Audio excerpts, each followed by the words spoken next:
I'm with you, there's no one else around. Yeah, I'm so high, gravity can't hold me down. Imagine faith and hope so alive. You got me feeling so good, 'cause baby, you're like the sun flying high on a blue sky, shining bright into the night. The stars sparkling down, yeah, diamonds and gold can't compare to your world. It's somewhere far beyond heaven and earth.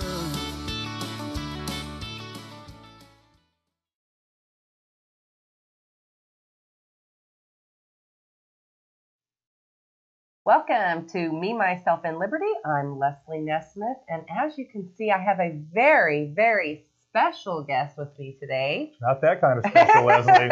We've gotten in trouble for that before, haven't we? Adrian OTAP is with me today. Happy to be here. Yes, I am excited about this because it's been a little while since we've reunited. It has. We've just been orbiting in different circles for some reason, but it's time that our paths cross once again. Yes, so this will be a lot of fun for you all, I promise. Also, while we're waiting, so tag your friends, share this, get lots of people on. Go to patreon.com/OTUmedia. Yeah. And sponsor us. We have a goal of getting another 10 people on there this week. So I need your help. You can do $1, $5, $10. I would really prefer that you do like $500. That'd be way better. But I'll more gooder. That's right. I'll take what I can get. So help me win this little contest, this challenge that I'm putting out there to the other hosts. I want to win. So I need the most people to sign up. So competitive. I am. And I want to tell you about the OK2A rally that is going to be November 1st, not to be confused with the non-OK2A rally that was last Saturday at the state last capitol. Saturday. But November 1st, Constitutional Carry Day in Oklahoma, the day that constitutional carry goes into effect at the state capitol. That's right. I'll be there. Bring your guns. That's right. You will be able to, without a license, you will be able to carry your handguns, and for the first time in Oklahoma history, open carry of long guns. Yes, you could probably even knives and machetes and things, right? I mean, you can all those things that the machete is specifically mentioned on college campuses in the updated SDA for some reason. That's right. Okay, and then also the Let Them Live rally is December 10th. We'll post that information a little bit later, but December 10th at OCCC, and you will want to be there for that. All right, I will be right back with Adrian OTAP.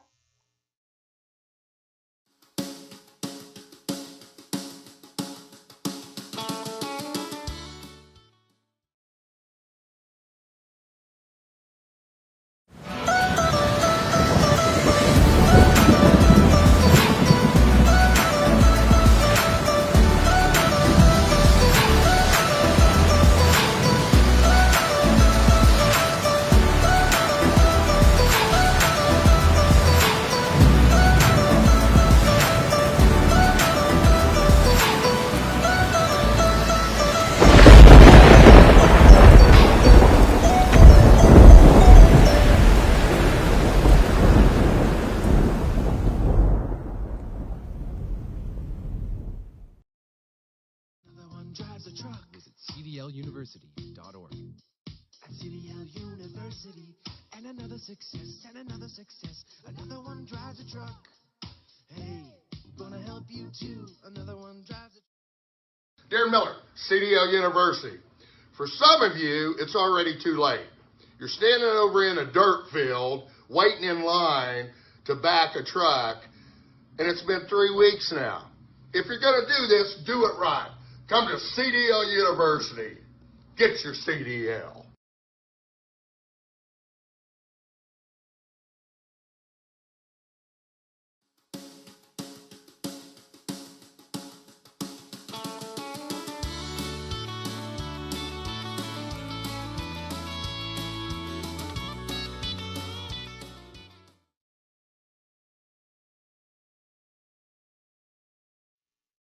Welcome back to Me, Myself, and Liberty. Hopefully you've tagged all of your friends and invited them to watch this very special edition. Yeah, hopefully you're having watch parties right now on Facebook or the YouTubes or whatever social media outlet you're enjoying this on.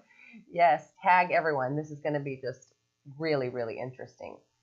So speaking of interesting, last week I interviewed David Van. Did you see that episode? I did. I caught some highlights of that. David Van's a great guy. Yes, and he talked about people being a citizen journalist. And I thought, you know who's a citizen journalist? No, who? You're not talking about Tim Harper, are you? I'm talking about Adrian OTAP. Oh, I know. I know that guy. That must be why I'm here today. So in your, I want to talk about some of your things that you do about town, because this is, I think, always so funny. You keep me laughing. So this morning, Adrian went to a special place. We have a picture. Mm-hmm. Yes, Fuzzy's Taco Shop. And so tell us about what you were doing there. All right. So today was the grand opening of the newest location of Fuzzy's Taco Shop here in the Oklahoma City metro area in Midwest City. Okay. They're having a promotion to get the word out, to generate interest. The first 50 people through the door, free tacos for a year. They had some caveats to that. Basically, it's a code that has to go into the Fuzzy's app, but it'll renew every week. You get 2 free tacos every week for 52 weeks. And I was there. I arrived at approximately 6:30 this morning. There were people that had been there since midnight. The first person I saw was a guy under a blanket, curled up on the pavement, homeless guy style. Oh, no. And, needless to say, I was, I think I have my card here.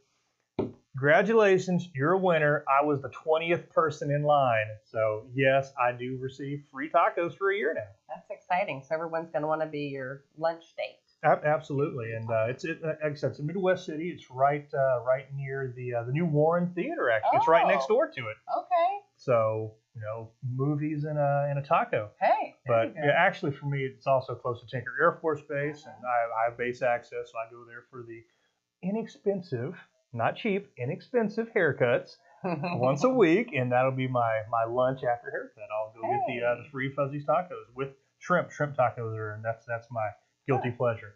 I'll have to try that. I've never been to Fuzzy, so I'll have to try it. I've been to the other place. Okay, so in your adventures around town, so before we talk about that, E Pluribus OTAP. So if you haven't liked his page, E Pluribus OTAP, just fair warning, sometimes there's things on there that, if you're sensitive or, snowflakeish. Right. It's not for the faint of heart. I am a politically incorrect, disgruntled veteran? Yes, he is. Is it disgruntled? I don't know. I was going to say, like my dad, being retired, homie. Oh, yes. I'm working on that, being the R word. Being the R word. Yes. So if you are sensitive. Dysfunctional veteran. That's what it's saying. DV, dysfunctional veteran. Yes. And so, there's military jargon. There's the kind of, the language one might hear. What is it that they said about Donald Trump? Locker room talk? Oh, locker room talk. Barracks talk. Not necessarily cursing like a dirty sailor. And I was a dirty sailor for a number of years. But, and sometimes you cuss like a dirty sailor. Well, but on very rare occasions, I think back to this time when I was in Guam with one of my hula dancer lady friends, and we had just come from a movie at the theater at the mall there, the one mall on the island, and I must not have been paying attention, and I ran past a stop sign, and she said, "Hey, Adrian, OTAP, didn't you see that stop sign?" I said, "Yeah, it was all red and bleep." And she was like, "Oh my goodness, you cursed." So she was surprised to hear me use such language. So it comes out occasionally. Every once in a while. Yeah. Yes. Okay. So like his page, and so being a citizen journalist, you are everywhere. I mean, every time I see your feed come up and I'm like, what? Where is Adrian at today? And there's always something interesting going on. So you've been following a little someone we like to call Horn. Not following and stalking in that sort of way, but you know. Yes. She must be referring to. How did I refer to her in line this morning? You know Connie Grimm, don't you, from OTUA? She was there at Fuzzy's this morning. Oh. Her son was number 27. Oh wow. She unfortunately was number 53 in line and did not win tacos. But we were talking about various things, and I referred to the silver-tongued, blonde-haired lady. Oh. Devil, okay. if you will. Silver-tongued devil is the expression. And by that, we're talking about Congresswoman Kendra Horn, who currently represents Oklahoma's 5th Congressional District, the district formerly held by Lieutenant Colonel Steve Russell. Yes. So definite contrast between the two. Oh yeah, just crazy that she's elected, but we're working on that. We're working on taking her out. And you're going to her coffees and events and things to see what she has to say. Absolutely. I believe in access, and love her, hate her, indifferent. Right now, she is the representative for that district.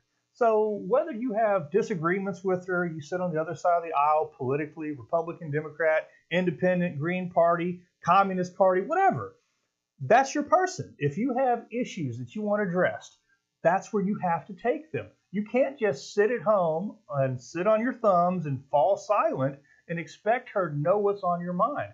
Otherwise, she's going. What's the saying? Squeaky wheel gets the oil, right? That's right. So the people that are willing or feel that they have that rapport with her are the ones that are showing up to these events. They're the ones that have her ear. And even if she disagrees, hearing those other opinions and those other viewpoints, because she sits on some very important committees. If you have any interest at all in space technology, aerospace, military affairs, she is on these important committees.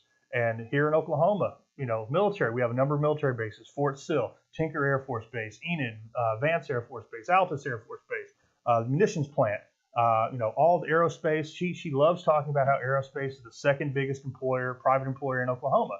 And so these are very important issues. And then, when you deal with military bases, it's not just, the active duty people on the base. You're talking about the surrounding community, the halo effect of retirees. People that still have base access and get on base go shopping, which that's a number that's supposed to jump by 3 to 4 million people after January 1st, when a law goes into effect that will allow anybody with any VA rating to have base access, even if you're rated 0% for one thing.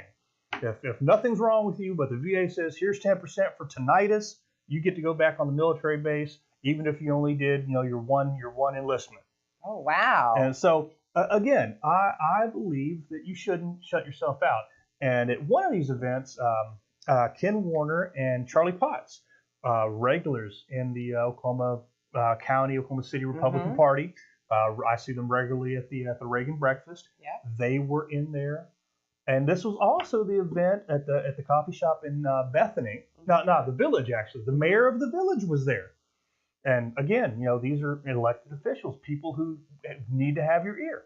So they were inside the meeting, and this was the one where there were people outside protesting. Yeah. And, invited them in. Didn't come in. Yeah. And that's one thing that, I don't disagree with, protests and that kind of thing, especially if it's not violent or that kind of thing.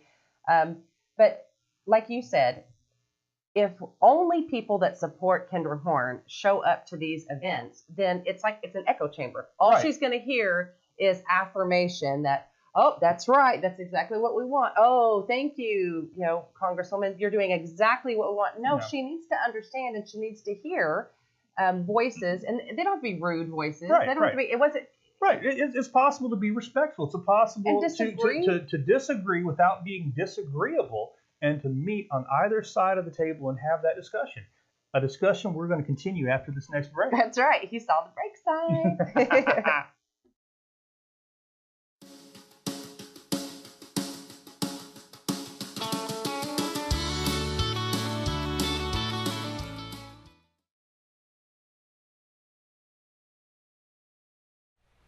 Hi, I'm Leslie Nesmith, host of Me, Myself, and Liberty, right here on OTU Media.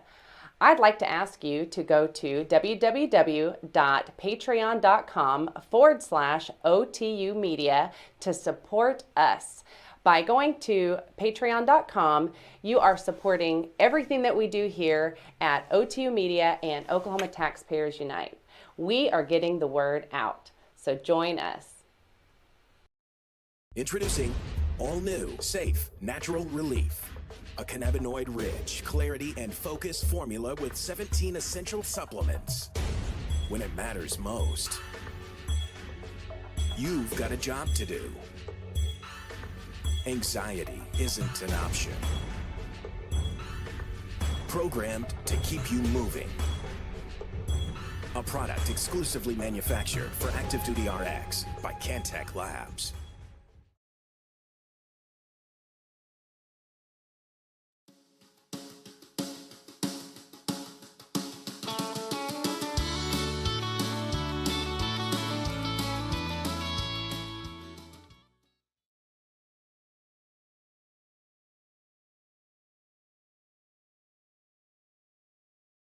Welcome back to Me, Myself, and Liberty. So we're talking about Kendra Horn. Coffee with Kendra. Coffee with Kendra. So she had a special guest at one of the recent coffees, right? So tell us about this special guest. Okay, and I don't want it to be thought of as a special guest in the sense that this is someone that was specifically invited to be at the specific gathering. No, they just happen to be there. Happen to be there. These are events that are open to the public. They promote them however they do. You find out if you're available to go. And I'll say this about Representative Horn and these coffee sessions. They're very, very accessible. You know, say what you will about her. She is making herself accessible to the public. So, thumbs up for that. But at the one that was in the village, sort of a latecomer to the event, but was there for the majority of it. Jennifer Birch was there. For those of you who've been following Second Amendment issues, she is from Moms Demand Action, basically the ringleader, if you will, for Moms Demand Action in Oklahoma. Was it earlier in this year when she was the one that had the debate with Oklahoma Watch with Don Spencer, president of the Oklahoma Second Amendment Association? So she was there, and after the meeting concluded, she and I had a bit of a discussion, and we were actually able to be civil with each other and find, believe it or not, some areas we agreed on as far as the importance of making sure that minors do not have unrestricted access to firearms. It's important to keep those things locked up. And one of the funny things I've noticed, not just talking to her, but some of these other people that are on the gun control side of the argument is, they have good intentions, and they're very passionate about what they do. But there is a element of ignorance involved in how they go about it. And what I mean by that is they'll say they want X, Y, and Z, but they don't understand that these things are, for the most part, already actually covered by current laws that are on the books right now. And so, they raise a big brouhaha over these things. The sky is falling. We have to do this. We can't have guns on college campuses.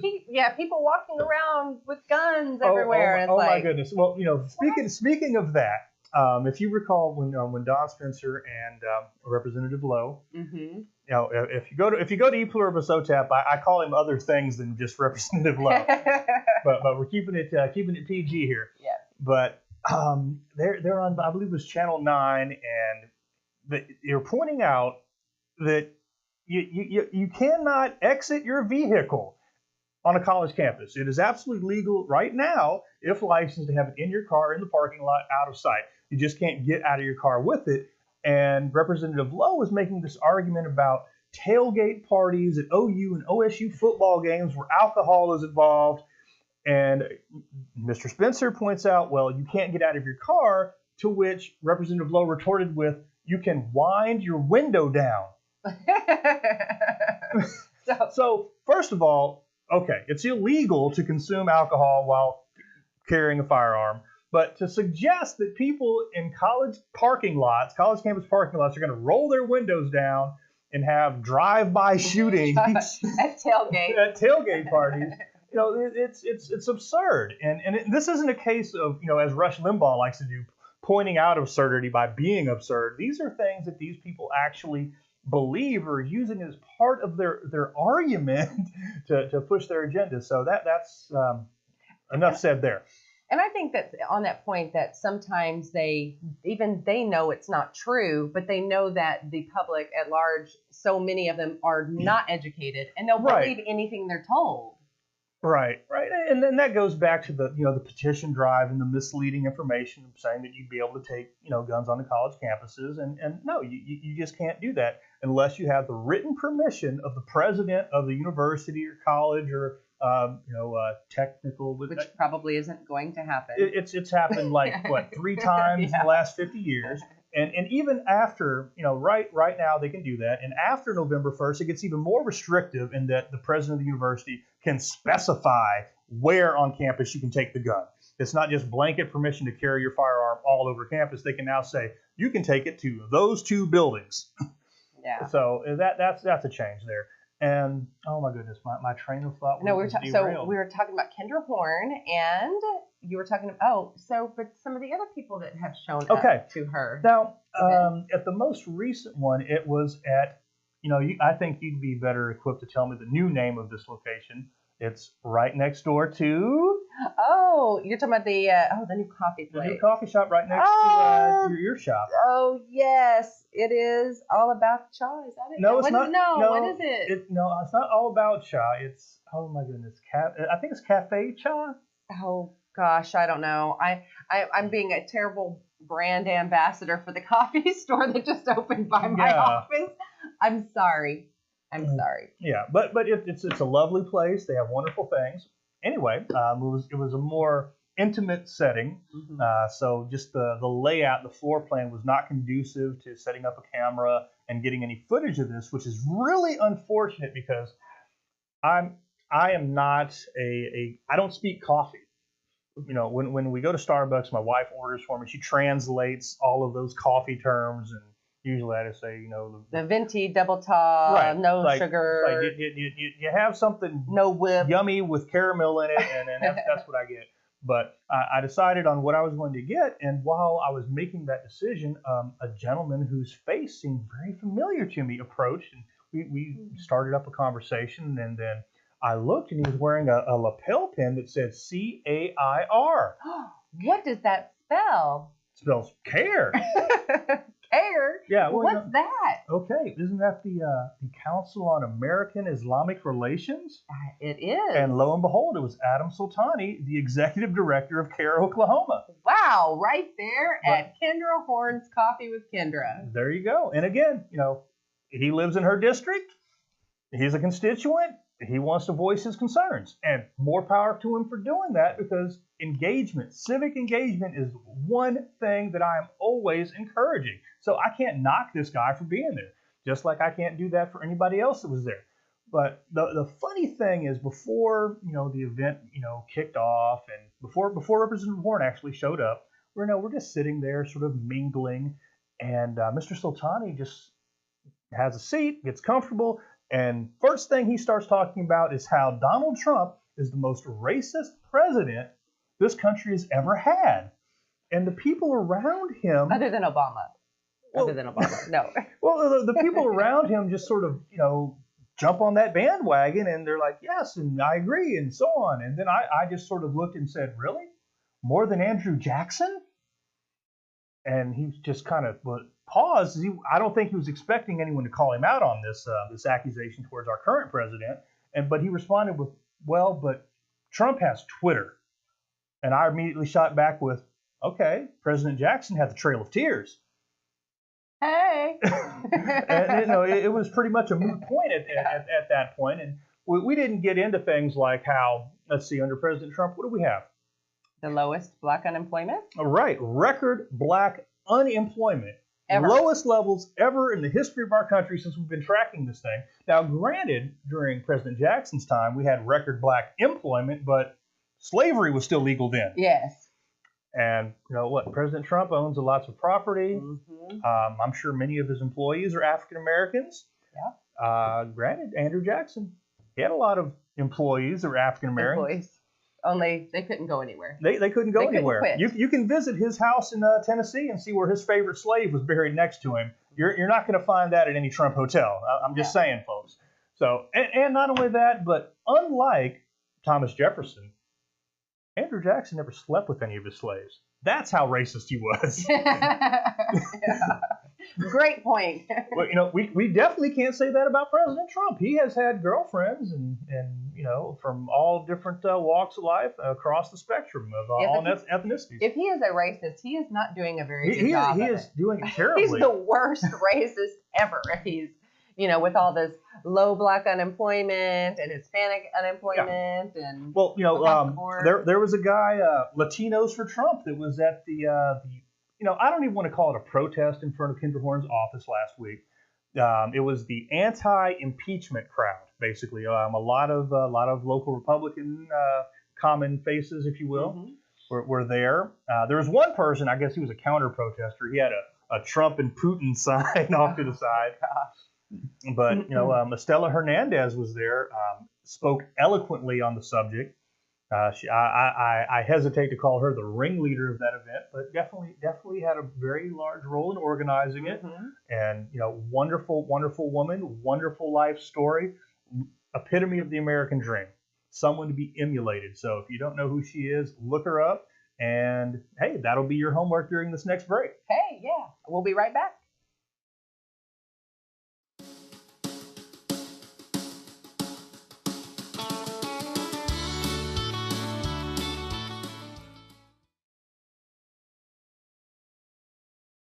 Introducing all new, safe, natural relief. A cannabinoid-rich, clarity and focus formula with 17 essential supplements. When it matters most, you've got a job to do. Anxiety isn't an option. Programmed to keep you moving. A product exclusively manufactured for Active Duty RX by Cantech Labs. Hey everybody, Todd Tucker here. Are you tired of Big Mobile making deals with dirty DC politicians to amplify liberals and silence conservatives like you? Do you want the same quality of service that you get from your current provider without supporting leftist, anti-American subversives like Kendra Horn and Nancy Pelosi? Well, Patriot Mobile can help you, and they can make a great deal. Ask what Patriot Mobile can do for you, and ask what Patriot Mobile can do for your country. Call Patriot Mobile today at 877-367-7524. 877-367-7524. Be a patriot. Join Patriot Mobile.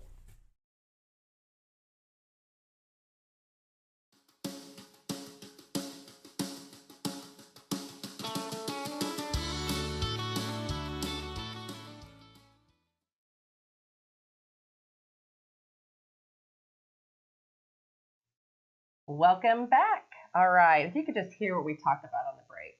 I know. Isn't that something that the patrons on Patreon get access to? The behind the scenes That's footage? right. Yes. Behind the scenes. The things we flap our gums about behind the scenes and during the breaks, the blooper reels, if you will. Oh, that's right. And some of them, if you sign up at different levels, if you go to patreon.com/OTUmedia. Yeah. You can look at the different levels, and there's at one point where you can come in and actually, if you wanted to come and be my audience or somebody else's audience, you don't have to be my audience, but yeah, get some production time. Yeah, come in and see us and say hi in person, get our autograph. Yeah, well, we'd love to have you. Give you a tour of the bunker. Ooh, the bunker. Yes, that's the right. bunker, the bomb shelter. Okay, so we talked about Kinder Horn and all that. So another important issue that has come about is this sanctuary, Oklahoma County being a sanctuary county, or the jail. So there was this article about, there was this issue where an illegal immigrant was booked into the county jail for rape. For rape. Okay, and when we talk about rape, we're not talking about the rape that these young kids now are saying, oh, he looked at me funny, so he thought about raping me. No, this is actual rape. Actual rape, actual sexual assault, raping, violating someone. And my understanding is her child was right there. That's what I read in one of the articles. Child was in the other room, and just indescribable, terrible things. And again, this is a 100% preventable crime because we're talking about a person that shouldn't be in the country to begin with. Exactly. So we could have just stopped him at the border, sent him back, deported him, whatever. That didn't happen. So he's here, and he's a criminal, and he rapes a woman. Goes, I guess he's arrested, goes to the county jail, and there's an ICE hold on him. And ICE is, maybe you should explain this. Okay. I know that you talk about this all the time. Okay. So ICE, Immigration and Customs Enforcement, it's kind of like finding out that someone you have in custody has a warrant in some other jurisdiction, and you let them know, they call you back, they say, you know what, we want that guy, hold on to him. And that's basically what an ICE hold is. ICE says, hey, local sheriff, this is a person of interest. We've identified that they are not in the country legally. We've vetted this person. You know, they're a violent criminal actor. Please hold this person for up to 48 hours to give us a chance to come on out and take them off your hands. Yes. So what happened in this case was he was held for, 90 minutes? Is that what it was? Something like, well, it was a bit longer than that. But the point is, Oklahoma County Sheriff's Office, and they've mentioned this. Their representatives have spoken at the Oklahoma County Criminal Justice Authority, aka the Jail Trust, and they've said that they do not honor ICE hold requests. Now, why would they not do that? Now, when I initially heard this, I was a bit incredulous. But there's also this continuing, ongoing issue with the fact that there are 2 ICE agents physically present in the Oklahoma County Jail, and members of the public in Oklahoma County, Oklahoma City, would like to see those ICE agents removed from the jail. Because, you know, they don't want people funneled into this racist, oppressive deportation apparatus, they like to call it. So even rapists? Apparently. Apparently, so it would seem. So basically, when I heard this initially, it's like, okay, so if you have 2 ICE agents already physically there, well, you don't need to hold them for 48 hours because they're there already, right? Mm-hmm. So I can say, well, you know, 6 on one, you know, half dozen on the other, not too bad. But you know, they're not working 12 on, 12 off. They're not there around the clock. There are lapses in coverage. And if the sheriff's office, like in this case, decides to release these people when there's no ICE agent there, in the middle of the night, maybe calls them, gives them an hour or two, you know, heads up, and they don't have time to get there, well, then that person's going to walk on out and go do whatever he wants to do. And that is exactly what happened. And what did this guy want to do? He wanted to confront his victim. And that's exactly what he did. That's exactly what he did, and that's where ICE found him when they recaptured this guy. Well, so it's so incredibly frustrating because this could have been anyone. And we hear about these stories all the time. And there was a story that we talked about last week where there were 2, same situation, and there were 2 people, they were stopped, they'd let them go, and it turned out that they were wanted for, I want to say it was like child sex crimes or something like that. Okay. So this is a real problem. And one of the things, if you go to the article that we showed a minute ago on the OTU website and on the OTU Facebook page, it talks about Sheriff Taylor, $126,000 a year is what he makes. Under sheriff, $120,000, and then so on. So this group combined, it's $500,000 to let somebody go. And I think about, you know, as a woman, I'm thinking about this woman who was just assaulted, and for political reasons, they let this guy go, and she's re-victimized. Right. You know, there's so many issues at play here. There's, obviously, with these salaries, this is your tax dollars at work, Oklahoma County. You know, are you getting your money's worth in this case? And not only that, but let's think about the unique nature of a sheriff and what a sheriff does, as opposed to, say, the chief of a municipal police department. A sheriff has a greater responsibility. They're the senior law enforcement official for the entire county. Here in Oklahoma, if someone wants to get a handgun license, they go see the sheriff to do their fingerprints and get that initial background check going. Now, granted, the OSBI takes care of the rest, but you have to basically go through the sheriff for these things. These are the people that swear that ironclad oath to uphold, defend, and protect the Constitution against all enemies, foreign and domestic. They're that last line of defense if the federal government wants to come into a county and do something unconstitutional. We as citizens and counties other than Oklahoma, have generally, in the back of our mind could rest secure in knowing that, hey, our sheriff's got our back. But that does not seem to be fully the case here. And it's really disconcerting to me because, you mentioned sanctuary city earlier, and that's a term that's bandied about a lot. And I just want to talk about the difference here between sanctuary, the difference between the city and the county. Oklahoma City is a very, very large city, very large municipality, but for the most part, it is within the confines of Oklahoma County. And we're not going to say that Oklahoma City is a sanctuary city per se, but our mayor, Mayor Holt, he will tell you that he wants it to be a welcoming city. Yeah. So take that for what it's worth. With that being said, that sheriff and that jail, even with this incident, but the fact those two Hey Siri, you stay out of this. The fact that those two ICE agents are there is the only thing that truly keeps Oklahoma City from being a sanctuary city, because Oklahoma City Police Department, do you know where their jail is? Do you know where when they arrest somebody, you know where they take them? In Oklahoma City? Yes. Oklahoma City? I don't know. They take them to the Oklahoma County Jail. Oklahoma County Jail. Because I'm like, it's in Oklahoma City. Because the Oklahoma City Police Department, they don't have their own detention facility. Yes. So, this is a trick question. that is the crux of why these community activists want those ICE agents out there, because if somebody gets arrested by Oklahoma City Police for something as simple as not having a driver's license, something we're going to get to in a bit after the next break, they get funneled into that terrible deportation apparatus because they go to the county jail where the ICE agents are there to identify people, to verify their identity and their status. Yes, exactly. So what else? Okay, so and this is a big story, and I hope that everyone has been following it. So what else is going on with the county jail? I know. Okay. I'm sure that many of us know that the Oklahoma County Jail is just ridden with problems. Inmates disappearing, losing track of them. Yeah, actually disappearing. And we'll have judges, county commissioners that want to go into the jail, get a tour, do a head count to see who is actually physically there, and having the sheriff's department resist them. Why? Why in the world would they do that? Where's the accountability? Where's the transparency there?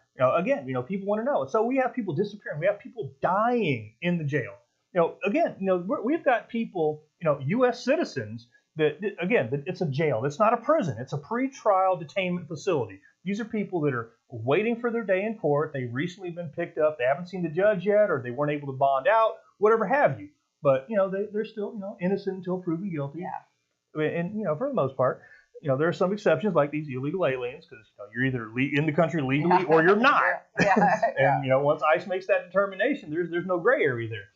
But, we have, U.S. citizens that are in this jail for days, weeks, sometimes months at a time. And yet we're going to have illegal aliens get released overnight within days. And, they're just free to go victimize and continue this abhorrent illegal activity that they've been committing previously. And it's crazy because we're talking citizens that are there for nonviolent reasons. It could be, outstanding parking tickets. It can be any number of things. And we will actually hold them longer. And it's more difficult to bail them out than it is for this person who has raped somebody. Yeah. It just doesn't make any sense. Yeah, it's completely bonkers. So did you want to mention Thursday? What's going on Thursday? Thursday. All right, let's see if we can get the actual verbiage on this. Let's see. All right. Put you on the spot there. Okay. Well, it's not really me on the spot. I guess I have. This is this is coming to you live from Oklahoma Taxpayers Unite some Facebook page. It's a Facebook event tomorrow, October 17, from 9:30 in the morning until 11. Sheriff P.D. Taylor, cooperate with ICE now. That's exclamation point. So the Oklahoma County Courthouse, downtown Oklahoma City, Board of County Commissioners meeting in room 204. Let Oklahoma County officials know Oklahoma City is not a sanctuary city, and we should not be refusing to cooperate with U.S. Customs and Immigration Enforcement, ICE. Actually, it is I believe it's not just the county commissioners. It's the budget board meeting. It's the people that have the power of the purse strings over the county jail and over the sheriff. These are the ones that are supposedly responsible for our tax dollars are going and making sure that we're getting our money's worth. And right now, I think there's a big question mark looming over that entire facility. Yeah, there's a big question and mark. Also going along with that is just the other continuing issues with the jail trust or criminal justice authority coming into being, and the questions that jail employees are having as to whether or not they're going to still be county employees or not, which makes no sense to me. And so these are people, they have longevity, they've been invested in the job, they're worried about their benefits, and I can tell you the benefits is a big reason why a lot of these people stay doing these thankless jobs, particularly the jailers, and not just the sheriff's deputies that are out patrolling.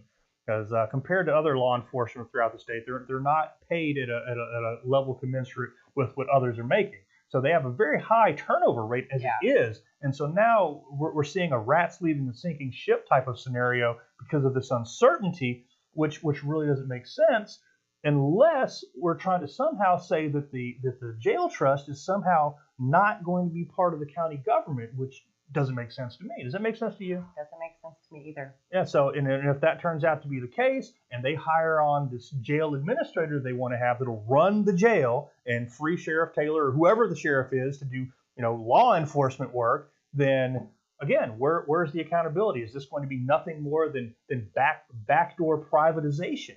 Because if we look at the makeup of the jail trust, we've currently got 2 elected officials out of what I think 7 or 8 entire people.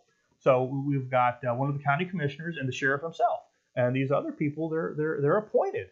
And so what recourse will we as the public have if they don't do things the way we want? Exactly. We've got to get rid of them.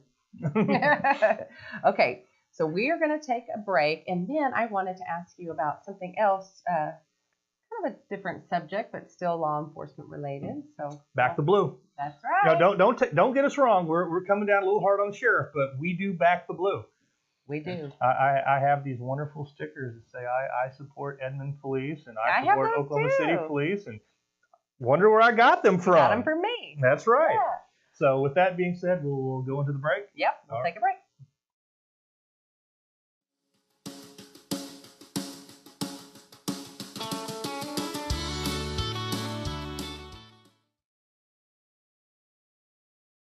Hey everybody, Todd Tucker here, and everyone who knows me knows I love to read a great book, and right now I'm reading this incredible novel by local author Richard Engel. All you have to do is go to LastAmericanPresident.com and say big right now in this book. The Last American President is a story about political intrigue, romance, betrayal set against the backdrop of the dissolution of the United States of America. It's great reading, and when you go to LastAmericanPresident.com, LastAmericanPresident.com, use the promo code OTU, you're going to save money. And not only that, but half the price comes back to OTU. So half the proceeds from this book come back so you can watch great programming like you see on the OTU Media Network every day. LastAmericanPresident.com. I highly recommend this book. Read it today. Weiter Formation zu durchbrechen. Im Süden hat der Gegner Zossen genommen und stößt auf Stahnsdorf vor. Der Feind operiert jetzt am nördlichen Stadtrand zwischen Frohnau und Pankow, und im Osten ist der Feind bis zur Linie Lichtenberg-Marsdorf-Karlshorst gelangt. Mit dem Angriff Steiners wird das alles in Ordnung kommen. Mein Führer, Steiner konnte nicht genügend Kräfte für einen Angriff massieren. Der Angriff Steiner ist nicht erfolgt.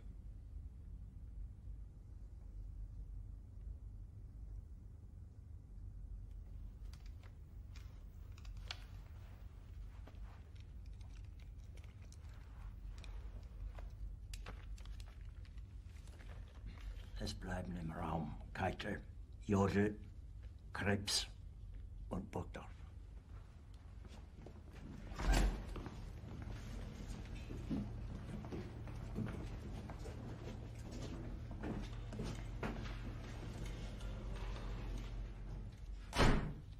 Das war ein Befehl! Der Angriff Steiners war ein Befehl! Wer sind Sie, dass Sie es wagen, sich meinen Befehl zu widersetzen? So weit ist das also gekommen. Das Militär hat mich belogen! Jeder hat mich belogen, sogar die SS! Die gesamte Generalität ist nichts weiter als ein Haufen niederträchtiger, treuloser Feiglinge! Mein Führer, ich kann nicht zulassen, dass die Soldaten, die für Sie verbringen... Nicht als Feiglinge! Verreiter, Versager! Mein Führer, was Sie da sagen, ist ungeheuerlich. Die Generalität ist das Geschmeiß des deutschen Volkes! Sie ist ohne Ehre! Sie nennen sich Generale, weil Sie Jahre auf Militärakademien zugebracht haben, nur um zu lernen, wie man Messer und Gabel hält! Jahrelang hat das Militär meine Aktionen nur behindert. Es hat mir jeden nur ersichtlichen Widerstand in den Weg gelegt. Ich hätte gut daran getan, von Jahren alle höheren Offiziere liquidieren zu lassen, wie Stalin.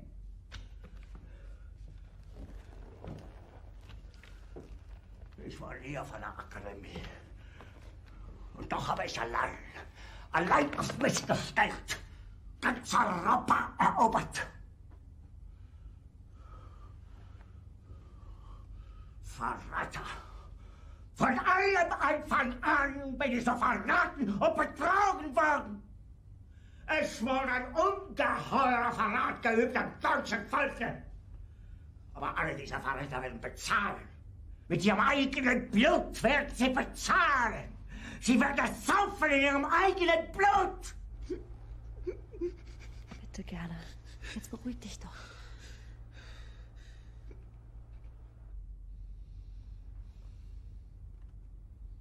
Meine Befehle sind in den Wind gesprochen. Es ist unmöglich, unter diesen Umständen zu führen. Es ist aus.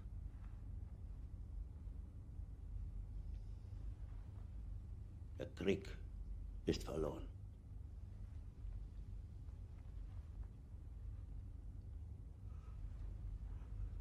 Aber wenn Sie, meine Herren, glauben, dass ich deswegen Berlin verlasse, irren Sie sich gewaltig. Eher jage ich mir eine Kugel durch den Kopf.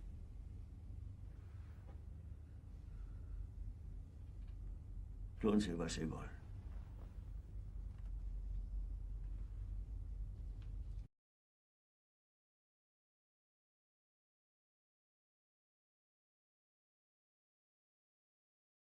Weiterformation.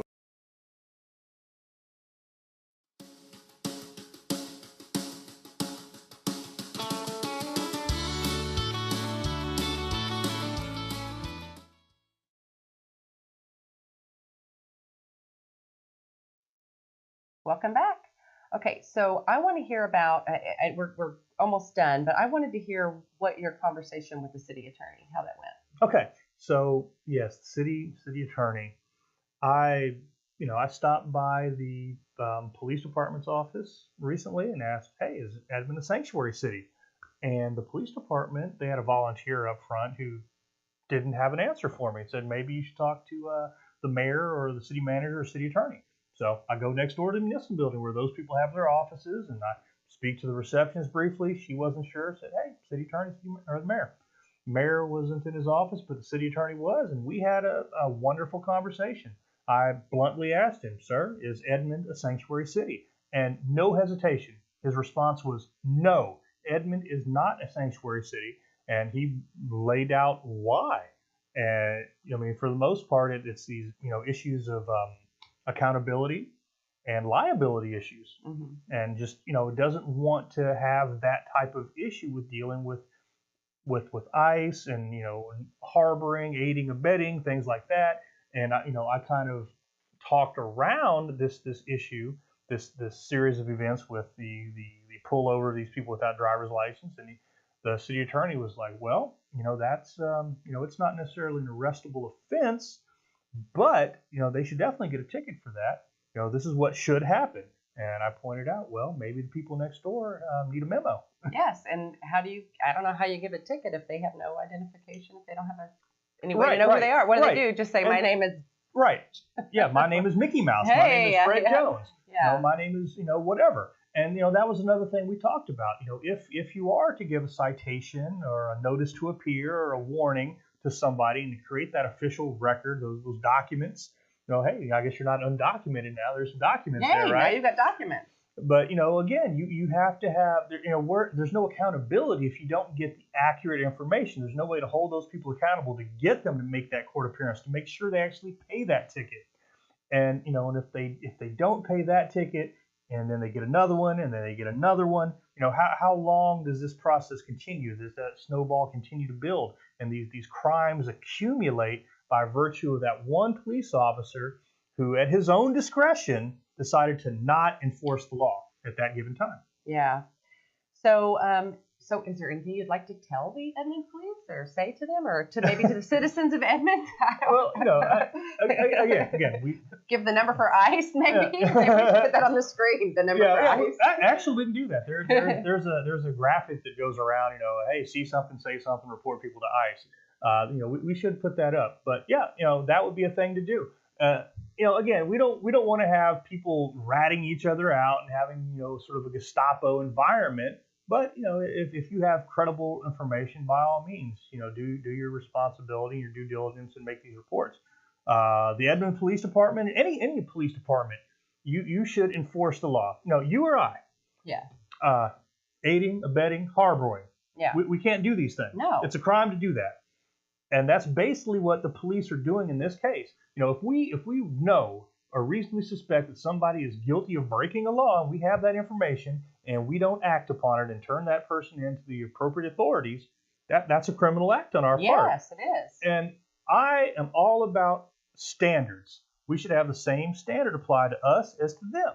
That's exactly right. And so that's really where I'm coming from on this. So definitely, if you're watching this and this makes your blood boil as much as it does ours, yes, by all means, there are all sorts of means to communicate with the Edmond Police. From talking to their public affairs officer, they do not, unlike some of our elected officials, Jason Lowe, they do not block people or delete things from their social media because of First Amendment issues and open records issues. So by all means, make your voice heard that way. Make a phone call, write a letter. There's email contact information for the leadership of the city and the police department on their websites, edmondok.com. Yep, and they also have a Facebook page. They sure do. Which I messaged about this issue. So indeed. So make that heard. And otherwise, I can't say enough good things about the Edmond Police. Truly a partnership between the police department and the public. It's they're in lockstep. Yeah. We're talking gears meshing here, and there's not sort of an adversarial relationship like you see in some other cities between the division between the police and the citizenry. We don't have that in Edmond. It's a beautiful thing. We don't want to jeopardize that. It's something we want to continue to foster and encourage. But again, it's a two-way street. Yeah. We have to keep each other on our toes, back each other up. And it's that integrity check thing, doing the right thing when no one's looking, and if somebody sees it, say something about it. That's so right. that's where I want to stop there. And anything else going on? Some other things are coming up again. Tomorrow's Thursday, so Reagan breakfast. Randy McDaniel, former state representative, current treasurer of the great state of Oklahoma, will be guest speaker there. Fellow Army veteran who's an engineer in the Army. All right. So he'll be there tomorrow.